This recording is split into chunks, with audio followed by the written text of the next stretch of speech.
હજીરામાં MNS કંપનીમાં કામદારોનો હિંસક વિરોધ પછી હવે સ્થિતિ કાબૂમાં આવી છે. મોટી સંખ્યામાં એકઠા થઈ કામદારોએ વિરોધ નોંધાવ્યો હતો. 10 થી વધુ વાહનોમાં તોડફોડ અને આગચંપી કરાઈ હતી.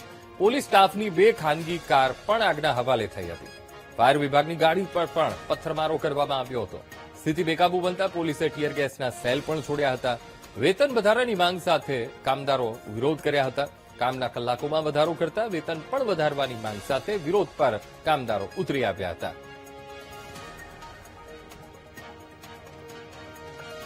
સુરતની આ એમએનએસ કંપની અને જેના કામદારો વિરોધ પર ઉતર્યા હતા અને આ વિરોધ સુરતના હજીરાના એએમએનએસ કંપનીમાં જે આજે વર્કરોએ હડતાલ કરી હતી ને હડતાલ અને બાદ હોબાળો કરતા તંગદિલીભર્યું વાતાવરણ સર્જાયું હતું, જેમાં ભારે વિરોધ વચ્ચે તોડફોડ થઈ હતી.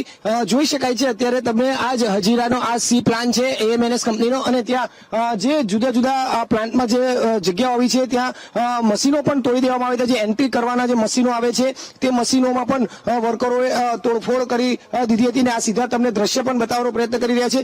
જે રીતની આખી આ તંગદિલીભરી સ્થિતિ સર્જાઈ હતી તેને લઈને ઉચ્ચ કક્ષાના અધિકારી સહિત મોટો પોલીસનો કાફલો પણ અહીં તૈનાત કરી દેવામાં આવ્યો હતો. બીજી તરફ જોઈ શકાય છે કે જે રીતે આગચંપી એવી કરવામાં આવી હતી તો અનેક એવા વાહનો પણ અહીં સળગાવી દેવામાં આવ્યા હતા. મોટરસાયકલ છે, કાર છે, તે તમામમાં અત્યારે આ રીતે તોડફોડ કરીને પથ્થરમારો કરવામાં આવ્યો હતો. પોલીસ પર પણ પથ્થરમારો થયો હતો.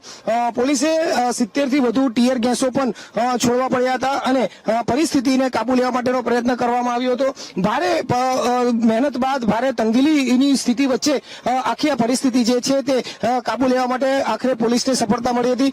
પોલીસે 20 થી વધુ જે કામદારો જે છે તેમને અત્યારે અટકાયત પણ કર્યા છે અને હાલ પરિસ્થિતિ શાંત થઈ છે. બીજી તરફ તમને આ દ્રશ્ય પણ બતાવવાનો પ્રયત્ન કરું છું કે જેમાં અત્યારે જોઈ શકાય છે કે આ પ્રકારે આખી કામદારો જે હડતાલ છે તે કરી હતી અને તોડફોડ કરી દીધી હતી. જે વેતન વધારાની માંગ છે તેને લઈને આખી આ તોડફોડ કરવામાં આવી હતી અને જે રીતે અત્યારે હાલ સમગ્ર મામલે ઉચ્ચ પોલીસ અધિકારી સહિતનો કાફલો જે છે તે અત્યારે અહીં ઘટના સ્થળે છે. હજુ પણ સમગ્ર પરિસ્થિતિની જે સ્થિતિ છે તે કઈ રીતની છે અને તેને લઈને પોલીસે ચાપતી નજર રાખી રહી છે. આપણી સાથે ઉચ્ચ પોલીસ અધિકારી પણ અહીંયા છે અને એસીપી કક્ષાના અધિકારીઓ પણ સ્ટેન્ડ બાય છે. તમામ પરિસ્થિતિ વિશે અત્યારે તૈયારી જે છે તે નિર્માણ જે થયું છે તેને લઈને ઠારે પાડી રહ્યા છે. ત્યારે અધિકારીઓ જે છે તે આપણી સાથે જોડાયા છે. એસીપી શ્વેતા ડેનિયલ સહિતના અધિકારીઓ જે છે તે હજુ પણ આ જે જગ્યાએ ધમાલ થઈ હતી, લોકોએ કામદારો જે વિરોધ કર્યો હતો તે જગ્યાએ અત્યારે અહીં સ્ટેન્ડ બાય છે. ખાસ કરીને પાણીપતમાં જે એક ઘટના બની હતી એ ઘટનાને લઈને લોકોમાં ક્યાંક રોષ હતો. તેને લઈને પોલીસ અધિકારી સાથે આપણે સીધી વાત કરીશું. આપણી સાથે જોડાય છે બેન, સુરતના એમએનએસ કંપનીમાં કઈ રીતની આખી ઘટના બની અને હવે પોલીસે કઈ રીતે આખી પરિસ્થિતિને કાબુમાં લીધી છે? જે પાણીપતની ઘટના બનેલી એના વિડીયો વાયરલ થતા અહીંયાના વર્કર્સમાં એ લોકો સવારે અહીંયા સ્ટ્રાઇક માટે ભેગા થયેલ. પોલીસને આ અંગે જાણ થતા તરત જ પોલીસ આવી ગયેલ. પોલીસે તેમની સાથે સમજાવવાની કોશિશ કરેલ. એ દરમિયાન જે સ્ટોન પેલ્ટિંગ એમ થયું એટલે પોલીસે સ્વિફ્ટ એક્શન લીધો અને ગણતરીના કલાકોની અંદર પોલીસે સમગ્ર પરિસ્થિતિને થાળે પાડી દીધી છે. અત્યારે સમગ્ર પરિસ્થિતિ કંટ્રોલમાં છે અને આ સમગ્ર કાર્યવાહી દરમિયાન 70 થી વધુ ટીયર ગેસ સેલ છોડવામાં આવેલ હતા. અત્યારે અહીંયા પરિસ્થિતિ સામાન્ય છે અને શાંતિ છે.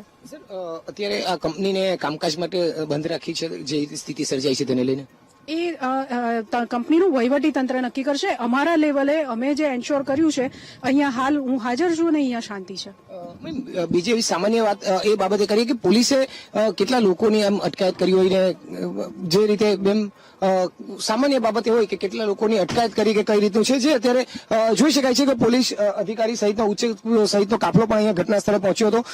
સમગ્ર બાબતની પોલીસ ઝીણવટભરી તપાસ અત્યારે હાલ અહીં કરી રહ્યું છે. જે જગ્યાએ તોડફોડ થઈ હતી તે તમામ તોડફોડ કામદારોએ કરી હતી.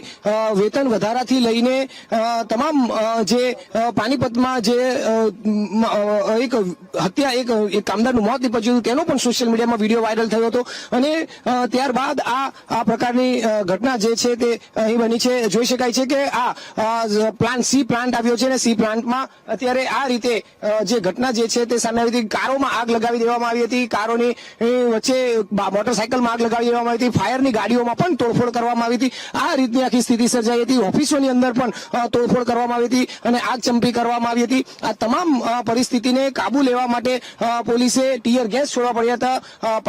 70 થી વધુ ટીયર ગેસ છોડ્યો અને હળવો લાઠીચાર્જ કર્યા બાદ પોલીસે હાલ આ તમામ પરિસ્થિતિને કાબુમાં લીધી છે.